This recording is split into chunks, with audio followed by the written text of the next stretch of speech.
Personal finance is one of those topics that many people find boring, confusing, or intimidating. But it doesn't have to be that way. In fact, personal finance can be fun, simple, and empowering. All you need is a plan. A personal finance plan is a roadmap that guides you towards your financial goals. It helps you manage your income, expenses, savings, investments, debts, and taxes. It also helps you prepare for emergencies, retirement, and other life events. A personal finance plan can make you feel more confident, secure, and happy about your money. But how do you create a personal finance plan? Is it complicated? Does it require a lot of math? The answer is no. You can create a personal finance plan by yourself in just 5 easy steps. And you don't need to be a math whiz to do it. All you need is time, paper, and common sense. Here are the 5 steps to create a personal finance plan. Step 1. Define your financial goals. The first step to creating a personal finance plan is to define your financial goals. What do you want to achieve with your money? What are your short-term, medium-term, and long-term goals? How much money do you need to reach them? When do you want to reach them? Some examples of financial goals are 1. Saving for a vacation, a wedding, or a down payment for a house. 2. Paying off credit card debt, student loans, or a mortgage. 3. Building an emergency fund, a retirement fund, or a college fund for your kids. 4. Starting a business, buying a car, or pursuing a hobby.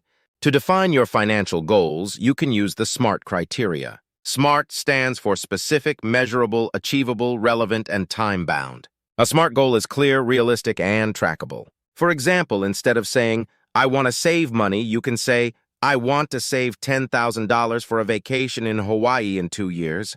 Write down your financial goals on a piece of paper or a spreadsheet. Prioritize them according to their importance and urgency. You can also categorize them into short-term, less than a year, medium-term, 1 to 5 years, and long-term, more than 5 years, goals. Step 2. Assess your current financial situation. The second step to creating a personal finance plan is assessing your financial situation. Where are you now in relation to your financial goals? How much money do you earn, spend, save, invest, owe, and pay in taxes? What are your assets and liabilities? What are your income sources and expense categories? What is your net worth and cash flow? To assess your current financial situation, you need to gather some information and do some calculations. You need to collect your income statements, expense receipts, bank statements, investment statements, debt statements, and tax returns.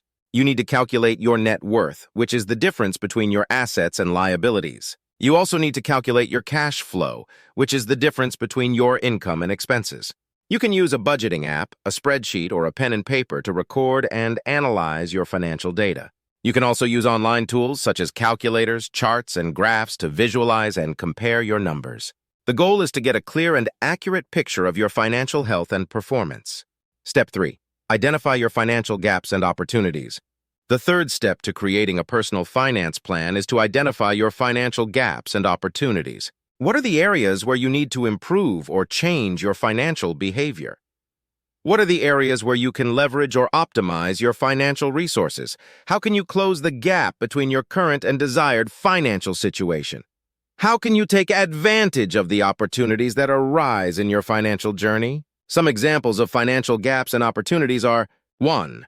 Reducing unnecessary or wasteful spending, such as eating out, shopping, or subscriptions. 2. Increasing your income, such as asking for a raise, getting a side hustle, or selling your stuff. 3. Saving more money, such as setting up automatic transfers or opening a high-yield savings account.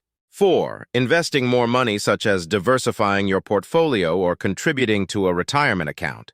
5. Paying off debt faster, such as making extra payments, refinancing your loans, or using the debt snowball or avalanche method. 6. Lowering your taxes, such as claiming deductions, credits, or exemptions, contributing to a tax-advantaged account, or donating to charity. To identify your financial gaps and opportunities, you need to compare your current financial situation with your financial goals. You need to find the areas where you are falling short or exceeding your expectations. You need to evaluate your financial strengths and weaknesses, as well as your threats and opportunities. You can use a SWOT analysis, which stands for strengths, weaknesses, opportunities, and threats, to help you with this process. Step 4. Create your financial action plan. The fourth step to creating a personal finance plan is to create your financial action plan. This is where you decide what actions you will take to achieve your financial goals. What strategies will you use to improve your financial situation? What steps will you follow to implement your strategies? What resources will you need to support your actions? What milestones will you set to measure your progress? Some examples of financial actions are 1.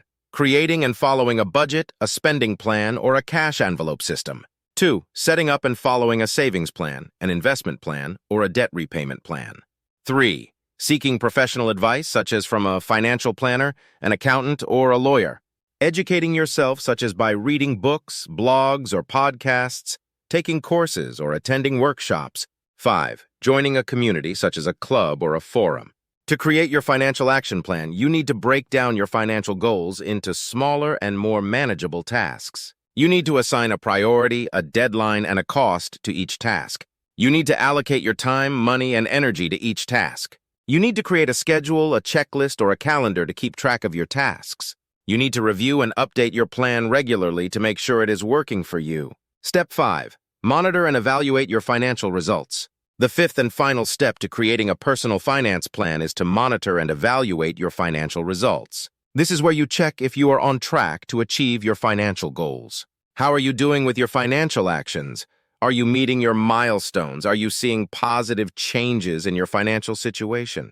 Are you satisfied with your financial outcomes? Some examples of financial results are 1. Increasing your net worth, your cash flow, or your credit score. 2. Reaching your savings, investment, or debt payoff targets. 3. Improving your financial literacy, confidence, or happiness. 4. Solving your financial problems, challenges, or issues. 5.